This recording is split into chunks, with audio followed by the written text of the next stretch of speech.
반갑습니다. 오늘 정말 좋은 날이죠. 그렇죠? 오늘 주일 아침 오시면서 기분 좋으셨죠? 네. 1년 중에 가장 좋은 계절이 언제냐 묻는다면 저는 개인적으로 요즘이라 이렇게 말하고 있습니다. 아마 그렇게 대답하시는 분들이 많을 줄로 생각을 해요. 아침 저녁으로는 조금 쌀쌀하고 얇은 겉옷을 하나 입어야지 좋은 날씨. 그런데 낮에는 해가 뜨면 따뜻하고 두꺼운 옷은 조금 부담되는데 긴팔 얇은 옷은 입을 만한 정도, 또 반팔도 입을 만한 정도, 또 심지어 이렇게 좋은 날 봄비까지 내렸습니다. 비가 내리면 긴팔도 어울릴 만한 그런 날씨, 요즘이 참 좋습니다. 또 교회 오는 길에 여러분 나무들 보셨습니까? 봄에 꽃이 피면 막 황홀하죠. 기쁘고 막 그 아름다움에 취해서 얼마나 좋은지 모릅니다. 그런데 그 꽃의 아름다움을 보면서 저는 막 움터오르는 그 나뭇잎들, 그 나뭇잎의 색깔 기억하십니까? 이건 녹색도 아닌 것이, 연두색도 아닌 것이, 형광색도 아닌 것이 햇살이 비치면 그 색이 얼마나 오묘한지 이건 하나님께서 우리에게 주신 선물이 아닌가 감탄할 수밖에 없습니다. 이런 모습은 하나님이 나를 사랑하고 계시는구나. 하나님이 우리를 사랑하시는구나. 우리를 사랑하셔서 이 아름다운 자연에 은혜를 허락하시는구나. 그렇게 하는 메시지처럼 들립니다. 기분 좋은 온도, 또 자연의 아름다움, 이건 하나님께서 주시는 사랑의 메시지입니다. 하늘에 계신 우리 아버지께서 이런 날 보시면서 우리에게 원하시는 게 있는데 하나님을 기억하기를 원하세요. 이렇게 아름다운 것을 주신 건 하나님이야. 하나님 참 감사합니다. 이것을 하나님이 원하십니다. 맞습니까? 네. 삶에 주신 은혜를 통해서 하나님을 기억하고 또 감사할 수 있는 날 매일매일이 되기를 바랍니다. 하나님이 기뻐하시는 일이 많습니다. 그런 모습도 기뻐하시고 오늘 성경에 나오는 이 복음이 전해지는 그 모습도 우리 하나님은 참 좋아하십니다. 오늘 성경에 나오는 이 이야기도 복음이 전해지고 복음이 흘러가는 그 모습들을 기록하고 있습니다. 지난 시간에 헬라파 유대인들이 교회의 일꾼으로 세워졌다라는 말씀을 드렸지요. 히브리파 유대인들이 사역할 때는 유대인 교회에 있는 평신도들, 일반 사람들에게 복음을 전했었는데 이 히브리파 사람들이 아닌 헬라파 유대인들이 앞에 서서 일꾼으로 뽑히고 전도하면서 허다한 제사장의 많은 무리들도 믿게 되었다라고 하였습니다. 기적이 일어난 것이지요. 그러던 중에 스데반이 기사와 표적을 행하면서 헬라파 유대인들 가운데에 믿지 않았던, 예수님을 알지 못하고 믿지 않았던 사람들의 거센 저항을 받았습니다. 그래서 스데반이 복음을 전하는데 헬라파 유대인의 입장에서 많은 복음을 전하는데 이 헬라파 유대인들, 예수님을 알지 못하는 사람들이 고발하고 저항하는 바람에 사내들인 공회까지 끌려오게 됩니다. 그런 절체절명의 순간에 스데반의 얼굴이 누구의 얼굴 같았다고요? 천사의 얼굴과 같았다. 그러나 스데반은 그의 설교를 들은 사람들에게 결국 순교당하고 맙니다. 마지막의 순간까지 자신에게 돌을 던지던 그들을 사랑하고 용서하면서 주님의 품에 안기게 됩니다. 당연하게도 그 스데반을 죽였던 헬라파 유대인들, 또 그 스데반을 죽였던 사람들은 교회를 핍박하기 시작합니다. 또 헬라파 유대인들 중에 복음을 전하는 사람들을 특별히 더 핍박하기 시작합니다. 성도들은 목숨을 위협하는 그 핍박을 피해서 흩어질 수밖에 없었습니다. 고향이 예루살렘이었고 이스라엘이었던 사도들은 그대로 있었지만 자신의 고향이 먼 외국이었던 사람들은 다 흩어지고 만 것입니다. 헬라파 유대인들은 자신들의 고향으로 또는 성령님의 인도하심을 따라서 여기저기로 흩어지고 말았습니다. 그리고 그들이 가는 곳마다 복음이 전해지는 은혜가 이루어졌습니다. 오늘 성경에 나오는 빌립이라는 사람도 그 중에 한 명이었습니다. 빌립은 우리 지난번 사도행전 6장에서 본 것처럼 7명의 일꾼 가운데에 한 명이었어요. 그런데 그 빌립이 아무도 가지 않았던 곳, 이스라엘 사람들, 유대인들은 절대로 가지 않았던 그곳 사마리아로 가게 됩니다. 사마리아, 여러분, 이스라엘은 지난 설교에도 한번 설명을 했었는데 솔로몬의 아들 르호보암 때에 북이스라엘과 남유다로 가렸죠. 사마리아는 그 북이스라엘의 수도였습니다. 그리고 북이스라엘이 세워지고 한 200년 지나고 나서 북이스라엘은 아수르라고 하는 나라에 멸망을 당합니다. 북이스라엘이 멸망당할 때 아수르는 이 북이스라엘에 있던 지도자들, 지도층들, 엘리트들 이런 사람들 기록에 따르면 27,290명을 외국으로 다 추방했다라고 했어요. 그리고 나서 아수르는 자신들이 정복했던 다른 이방 민족들을 북이스라엘로 강제로 이주시킵니다. 그리고 사마리아에 살게 하면서 북이스라엘에 있는 사람들과 결혼하게 합니다. 이런 피를 섞이는 민족 말살을 위해서 타민족과 함께 피를 섞는 혼혈 정책을 아수르는 펼쳤습니다. 그래서 아수르는 이렇게 혼혈 정책을 펴면서 북이스라엘의 정체성을 흔들고 신을 말리려고 하는 정책을 폈다는 거예요. 그런데 여러분, 그에 비해서 그 이후에 북이스라엘이 아수르에 멸망당하고 이후에 남유다는 바벨론이라는 나라에 멸망을 당하는데 이 남유다는 바벨론에 의해서 멸망을 당하면서 바벨론은 이 남유다 사람들을 포로로 잡아갑니다. 포로로 데려갑니다. 다른 민족들을 남유다 땅에 오게 하지 않고 남유다에 있는 사람들을 포로로 잡아가요. 그리고 예레미야 선지자에게 예언한 것처럼 70년이 지난 후에 다시 복귀시킵니다. 페르시아 왕 고레스를 통해서 이 바벨론에 잡혀갔던 유대인 포로들이 그대로 남유다 땅으로 돌아와서 다시 예루살렘 성전을 건축하게 됩니다. 그러니까 이 남유다 사람들은 다시 예루살렘 수도로 돌아와서 성전을 건축하고 다시 그들이 믿던 유대교를 그대로 믿게 되었던 거예요. 무슨 차이가 있지요? 북이스라엘은 이방 민족과 혼혈되었고 남유다는 유지되었습니다. 그러다 보니까 이 남유다 사람들 입장에서는 이 사마리아에 있는 사람들은 이방 민족과 혼혈된 더러운 민족들, 저 짐승만도 못한 사람들, 이렇게 생각할 수밖에 없게 되었습니다. 하나님이 택하신 민족이라고 하는 그 선민 사상이 굉장히 강했던 민족인데 북이스라엘은 강제로 섞였고 남유다는 이루어졌습니다. 예루살렘에서 갈릴리를 갈 때에도 사마리아 땅을 거쳐가야 하는데 그런데 이 남유다 사람들은 사마리아 사람들을 더러운 민족들, 짐승 같은 사람들 이렇게 생각하면서 먼 길을 돌아갔다라고 하는 건 아마 다 알고 계실 겁니다. 그랬었는데 예수님께서 갈릴리에서 예루살렘 오실 때 그대로 사마리아 땅을 지나서 수가성에 있는 여인에게 복음을 전해주셨던 것도 기억하시지요. 여러분, 예수님께서 승천하실 때를 기억하십니까? 사도행전 1장 8절에 보면 오직 성령이 너희에게 임하시면 너희가 권능을 받고 예루살렘과 온 유대와 어디요? 사마리아와 땅끝까지 이르러 내 증인이 되리라 하시니라. 예수님이 사마리아를 사랑하셨어요.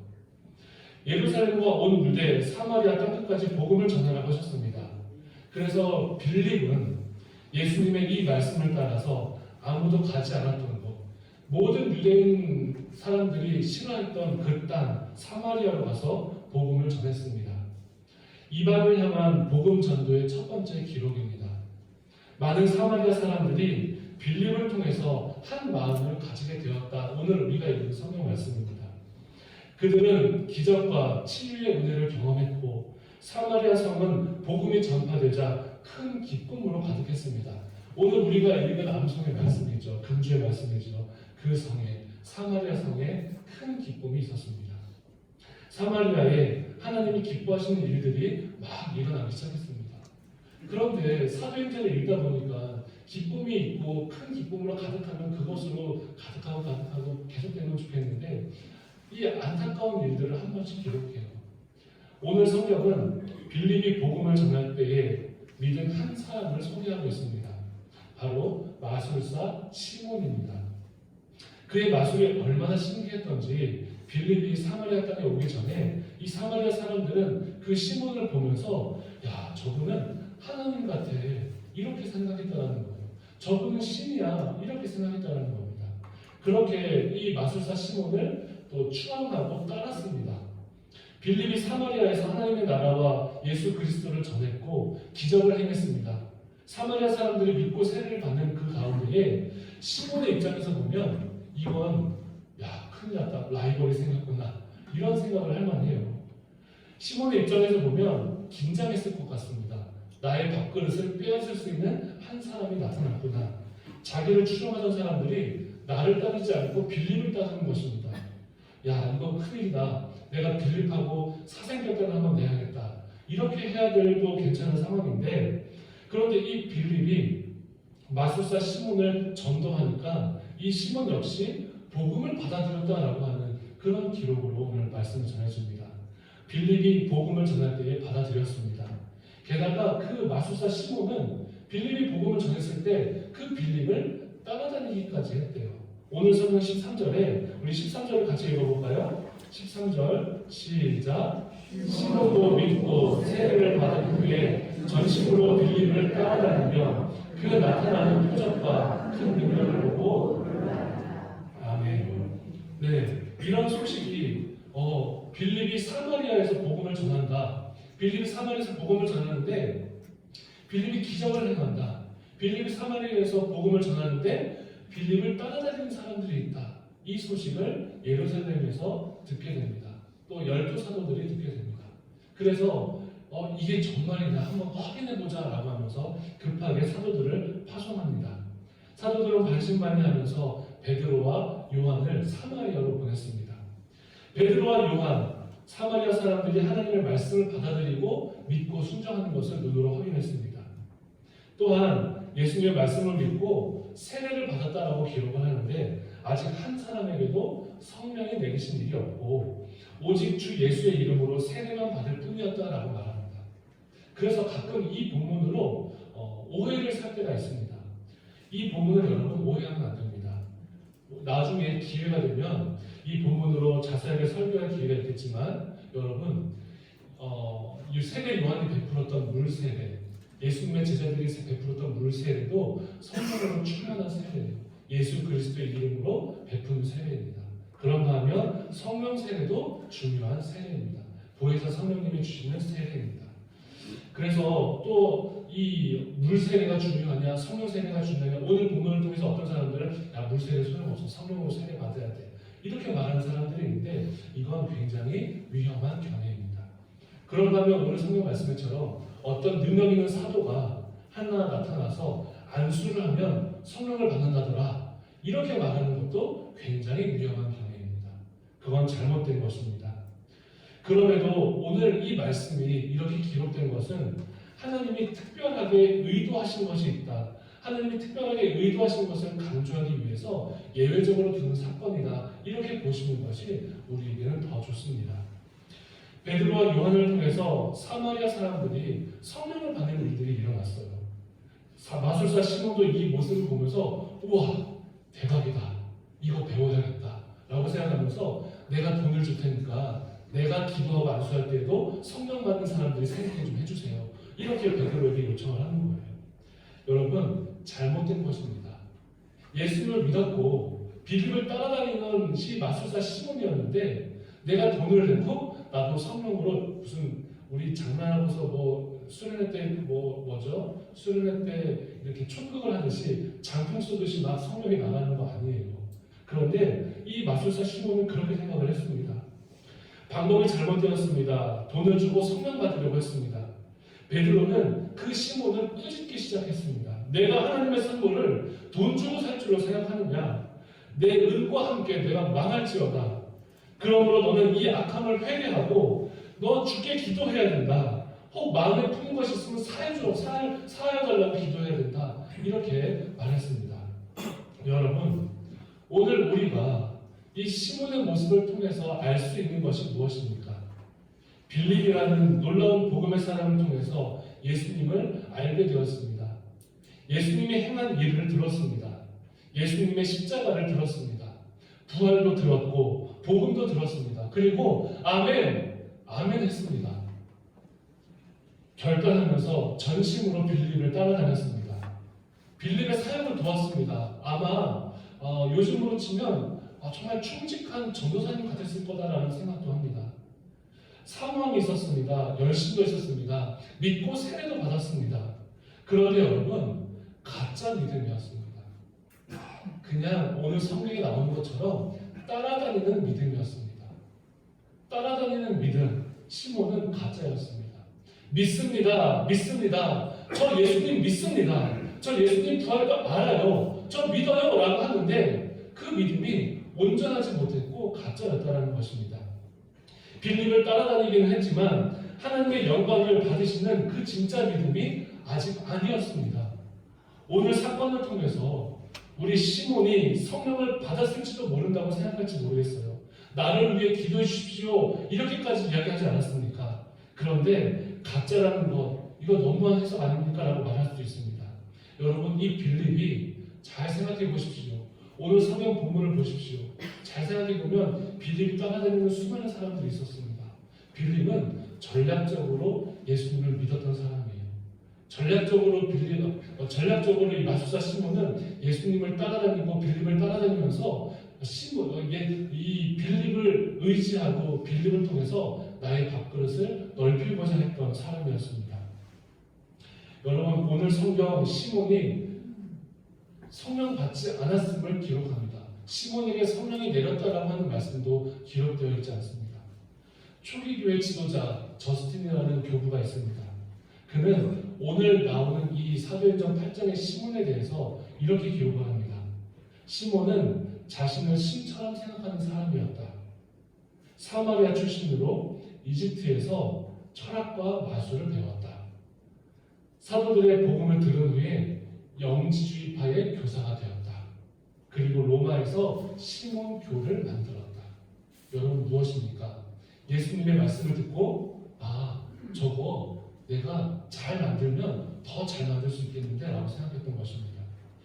중세교회에 종교를 사고파는 일들이 있었습니다.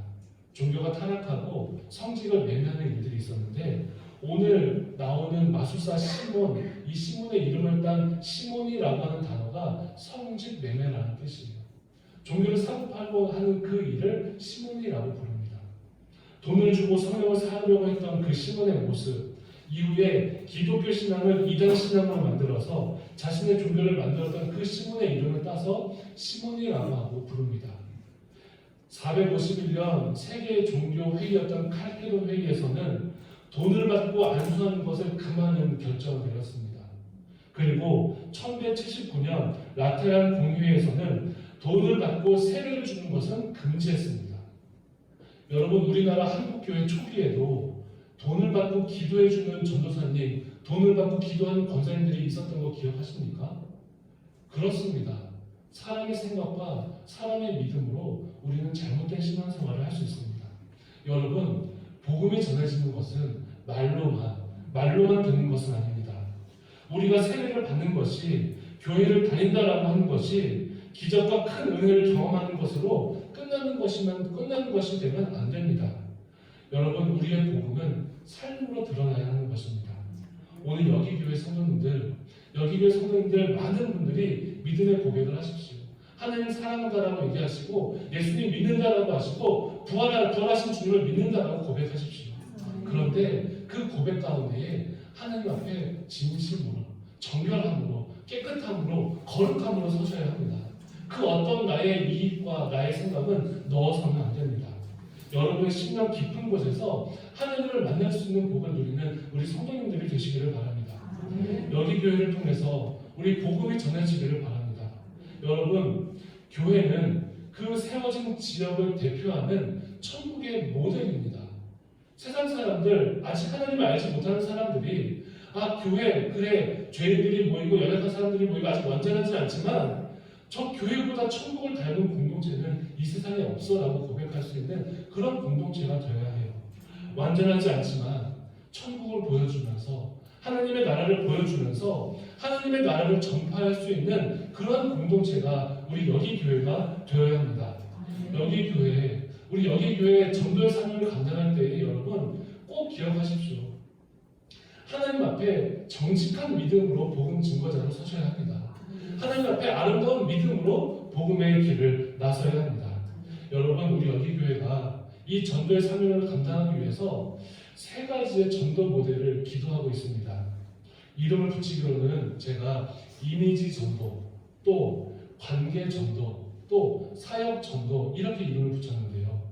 여러분, 이미지 전도는 저희 교회가 지금도 계속하고 있지만 물티슈를 나눠드리면서 전도 교회를 소개한다든지, 또 우리 지역을 깨끗하게 청소하면서 믿지 않는 사람들에게 저기 하나님의 나라가 있구나 라고 보여준다든지 이렇게 전도하는 것입니다. 지역사회에 하나님의 나라가 있음을 계속해서 알리고 그 하나님 나라에 대한 이미지를 심어주는 것. 1차 목적이 교회를, 지역에 있는 분들을 교회로 초청하는 것이 목적이 아니라 하나님의 나라가 여기 세워지고 있습니다 라고 알리는 것, 그것을 첫 번째 이미지 전도라고 생각했습니다. 그런가 하면 두 번째 관계 전도는 여러분 잘 아시다시피 이 지역에 있는 많은 이웃들과 함께 하는 거예요. 이웃들이 교회를 다닌 적은 있었는지, 믿음을 하나님께 여기 나와서 예배를 드렸던 기억은 있는지, 또 내가 저분을 위해서 기도해 주어야 하는지, 저분의 어려운 이건데 내가 저분을 위해서 계속 섬기고 기도해야겠다. 관계를 맺으면서 기도하면서 전도하는 것, 그것이 관계 전도입니다. 그렇게 영혼을 위해서 기도하면서 우리 교회가 점점 더 부흥할 수 있기를 바랍니다. 그런가 하면 사역 전도는 교회가 주관하는 사역들을 통해서 전도하는 거예요. 우리가 계속해서 설교를 통해서 나눴지만 디아코니아, 섬김과 봉사를 통해서 하나님의 나라를 세워가고, 또 저희 교회는 다음 세대에 대한 교육적인 비전을 가지고 있습니다. 교육 전도, 하나님의 나라에 대한 다음 세대에 대한 비전과 교육을 가지고 함께 사역하면서 전도하는 것. 그런 세 가지의 이미지 전도, 관계 전도, 사역 전도가 서로 톱니바퀴처럼 맞물리면서 복음의 전신기준으로서의 역할을 감당할 수 있기를 바라요. 그렇게 많이 기도하고 많은 사역을 위해서 준비하지만 중요한 것은 여러분, 우리 안에 있습니다. 우리의 삶이 하나님께로 향하고 있는가? 그저 이 전도의 사역을 통해서 내 교회의 성도가 늘어나는 것만을 바라보고, 또 우리 교회가 하나님 아버지 앞에 힘있는 교회가 되기를 바라고, 그런 마음으로 기도하면 시작부터 잘못된 거예요. 우리 디아코노스 배웠잖아요. 예수님이 우리를 사랑하셔서 십자가에 달리신 것처럼 그 마음으로 우리가 희생하면서 더 연약한 자리로 나아갈 수 있는 그런 전도의 사명이 되어야 합니다. 그래야 이 지역이 하나님이 기뻐하시는 지역이 될 수 있고, 모든 사람들이, 믿는 사람들이나 믿지 않는 사람들이나 모두가 다 교회를 바라보면서 참 기쁘다, 참 감사하다, 좋다, 이 교회가 정말 좋은 교회구나 고백할 수 있게 됩니다. 성도들이 복의 통로로 여기 교회가 있어서, 성도들이 있어서 이 풍세 지역이, 이 천안시가, 우리나라가 여기 교회로 인해서 기쁘구나, 감사하구나라는 소식이 전해져야 합니다. 그러기 위해서 큰 비전을 품는 봉사자도 중요하지만 더 중요한 것, 다시 말씀드리지만 우리의 욕심을 내려놓고 우리의 마음이 하나님의 사역보다 앞서지 않기를, 우리의 중심에 하나님이 온전히 채워지기를 기도하면서 믿음 생활하십시오. 그것이 하나님이 기뻐하시는 길입니다. 우리가 시몬처럼 될까봐 너무나 두렵습니다. 믿는다라고 말하는데 그 마음속에 여전히 변화되지 않고 내 욕심과 내 생각이 주장하게 될까 두렵습니다. 제가 앞에서 설명하고 앞에 서면서 계속해서 이렇게 말씀을 드리지 않습니까? 우리는 중심이 중요합니다. 중심이 중요합니다. 하나님 아버지 앞에 우리의 내면의 아름다운 신앙의 본질을 붙잡아야 합니다. 그렇게 우리가 계속해서 말을 하면서도 제가 매일매일 순간순간 문득문득 제 안에 이기적인 욕심, 인간적인 욕심들이 막 드러나요. 그래서 일부러 여러분 앞에서 더 많이 말하려고 합니다.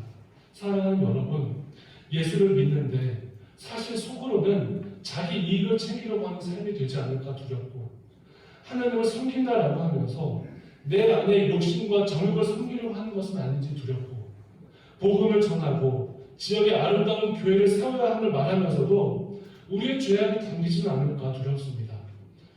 여러분, 복음이 전해지는 곳에 여러분의 믿음이 하나님께 칭찬받는 믿음이 되기를 바랍니다.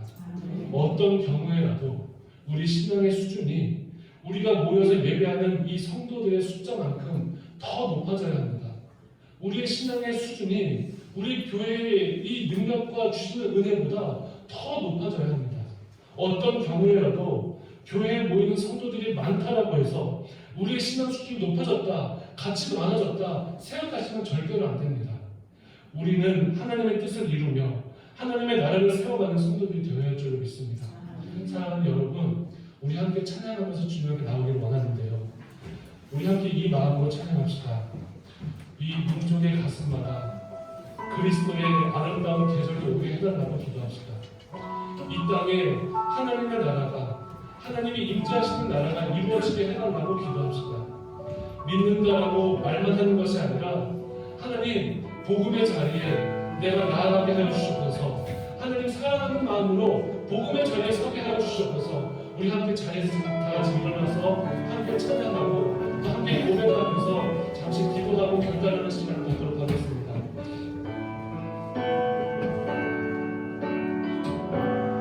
민족의 가슴마다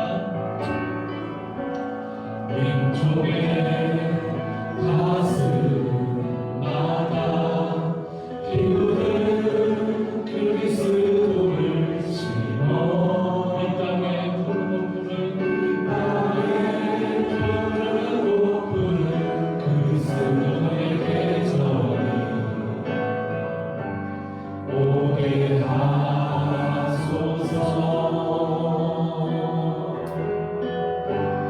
오게 하소서.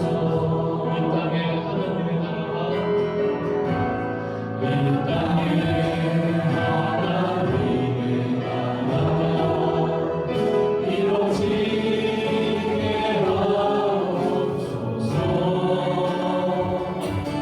모든 사람의 마음과 교회와 가정을 이루어 하나님 나라가 임하게 하여 주의 정함에 주의 청년들이 예수의 꿈을 꾸고 인류 구원의 환상을 보게 하소서.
하나님 아버지, 주님이 주신 은혜를 품고 삶으로 복음을 전하는 성도가 되게 하여 달라고 기도합니다.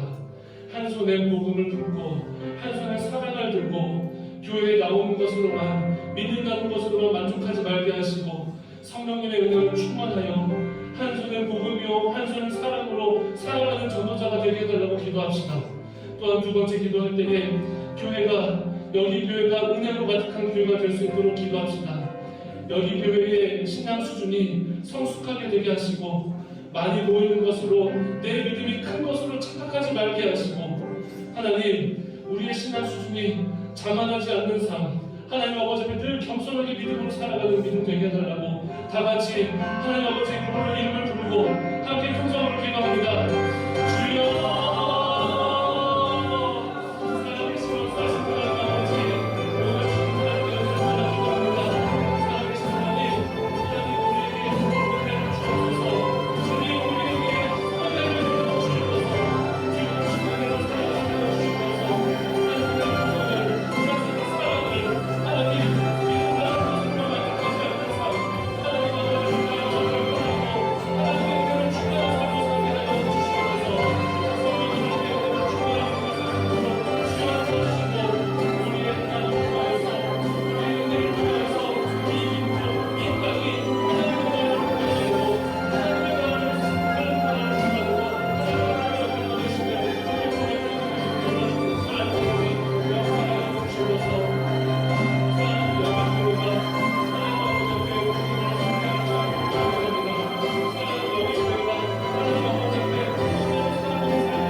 고마우신 하나님, 오늘 사마리아 땅, 그 척박하고 복음이 설 수 없었던 그 땅에 복음이 전해지는 모습을 통하여서 오늘 우리에게 깨닫게 하여 주시니 감사를 드립니다. 하나님의 말씀이 선포될 때에 그 선포된 말씀이 우리의 삶으로 열매 맺게 하여 주시되 가짜 신앙이 아닌 하나님의 뜻을 이루어드리는 신앙이 되게 하여 주옵소서. 어떤 경우에라도 우리 교회에 모이는 성도가 많다고 하여, 우리 교회가 준비되었다라고 하여 우리의 신앙 수준이 함께 준비된 것으로 착각하지 말게 하여 주옵소서. 우리의 믿음도 시몬과 같이 따라다니는 믿음이 될까 두렵사오니 마음으로 주님을 모시고 성령님이 주신 하늘의 은혜로 충만한 우리의 삶이 되게 하여 주옵소서. 여기 교회가 하나님과 사람들에게 칭찬받는 기회가 되게 하여 주시되 그 중심에 성도들의 칭찬이 있게 하여 주시고 정결한 믿음으로 하나님의 기쁨이 되게 하는 우리 여기 교회가 될 수 있도록 역사하여 주옵소서. 우리를 사랑하시되 십자가에 달려 돌아가시기까지 사랑하시고 우리가 기도할 때에 응답해 주시는 예수님의 이름으로 기도드리옵나이다.